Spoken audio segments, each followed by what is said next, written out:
Tesla is facing a perfect storm right now. There is a series of protests at 200 different Tesla stores worldwide going on. And at the same time, consensus numbers from Wall Street from 27 different firms say that Tesla will have its worst performance in more than 2 years. Hello, my friends. Welcome to the channel. I'm Sam Evans. You're watching the Electric Viking. Great to have you with us. Tesla is readying itself for a global protest as Q1 deliveries appear to be, well, not real great, put it that way. Tesla is bracing itself for a focus on protesting over the next few, probably over the next few months, to be honest, and it could even get worse than what it is right now.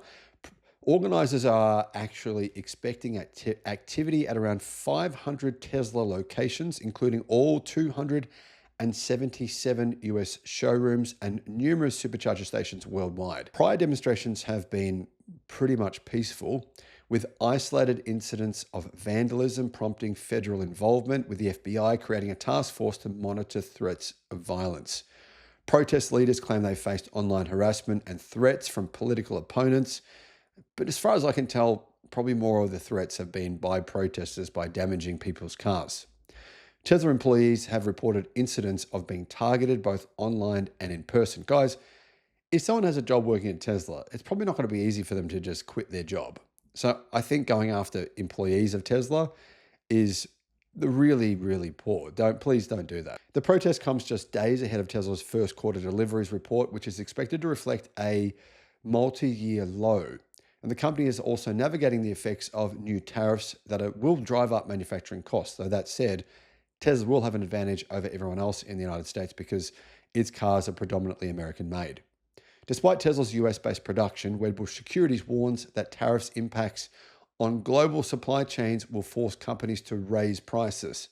Analyst Dan Ives described the proposed 25% auto tariff as unsustainable and said it would contribute to a broader increase in car prices. Tesla shares were down around 3% on Friday. They've fallen around 35%. Year to date, they've fallen around 35%. But Tesla stock did go up to record highs. So the stock isn't doing too badly as long as you've held it for at least a year. Now, when it comes to the market consensus, the market believes that Tesla will deliver around 377,600 vehicles. And that's from the basically numbers put together from 27 different analysts.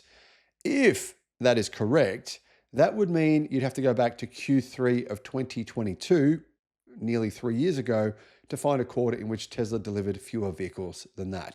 To give you some context, it is obviously accurate to say that Tesla Model Y Juniper, the new version, is going to affect these numbers. So Tesla sales going down is definitely partly a result of them tooling up for this new model and, putting on pause deliveries for this new model. But the analyst consensus for the first quarter of this year was more than 450,000 deliveries in January, when we already knew about the Model Y being updated and changed. Then it has been revised throughout the quarter, and that revision is partly because of what's happened with Tesla's factories, how long it's taken them to get out the new model, but it's also partly because of the negative sentiment surrounding Tesla right now. Now, revisions have come partly as a result of European delivery numbers, which were pretty disappointing. And it meant, obviously, Model Y and Model 3 sales have gone down. Model 3 sales are down 30% in Europe. And the Model 3 is a great car. So it's not about the car itself. It appears to be about the sentiment surrounding Tesla. This year, I do predict that it's likely Tesla sales will decline versus last year. But they do have some new models coming. They will have a 7-seat Model Y, a stretched wheelbase Model Y. They're also planning on having a new version of the Model Y that's going to be 25% cheaper and about 20% smaller. Plus, they're planning on having a Model Y base model, which will be significantly cheaper than the existing base model. That will help Tesla for sure.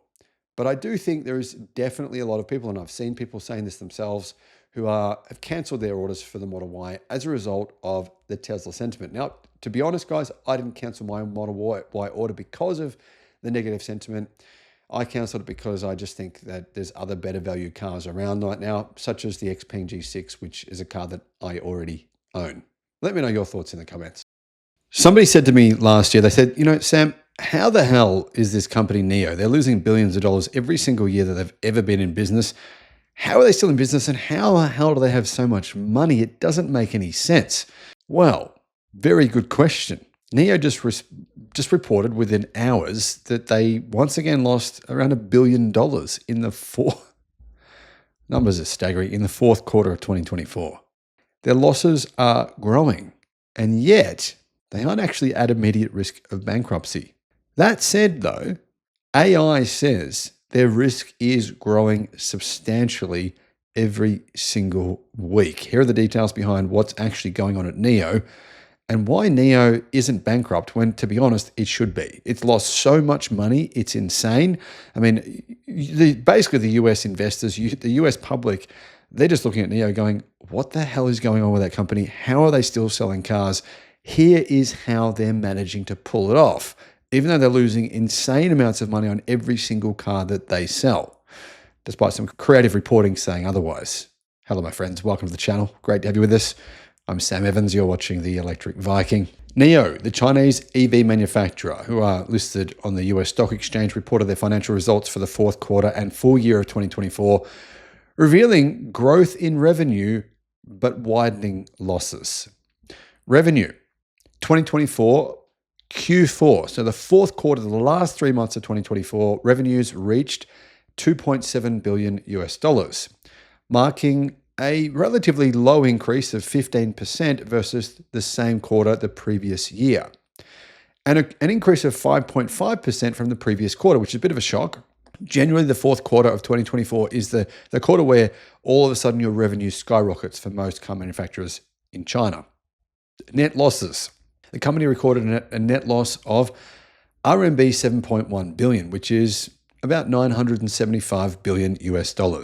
That's a 32.5% increase compared to the same period in the previous year, and a 40.6% increase from the third quarter of 2024. In other words, their net losses, their debts are growing substantially.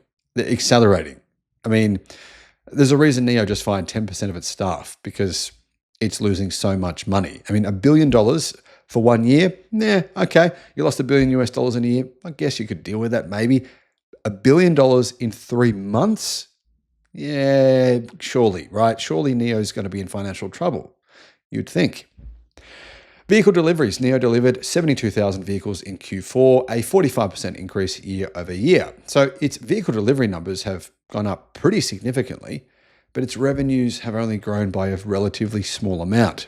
Vehicle sales. Annual vehicle sales totaled $8 billion, which is an 18% increase from 2023. So in other words, its deliveries increased by 45%. However, its total sales numbers only increased by 18%, showing you that actually the net value of every car it sells has come down significantly over the past 12 months. Gross profit. The gross profit for the year was $888 million, but obviously, as I mentioned before, the company has actually made big losses this year, so that gross profit number is pretty misleading.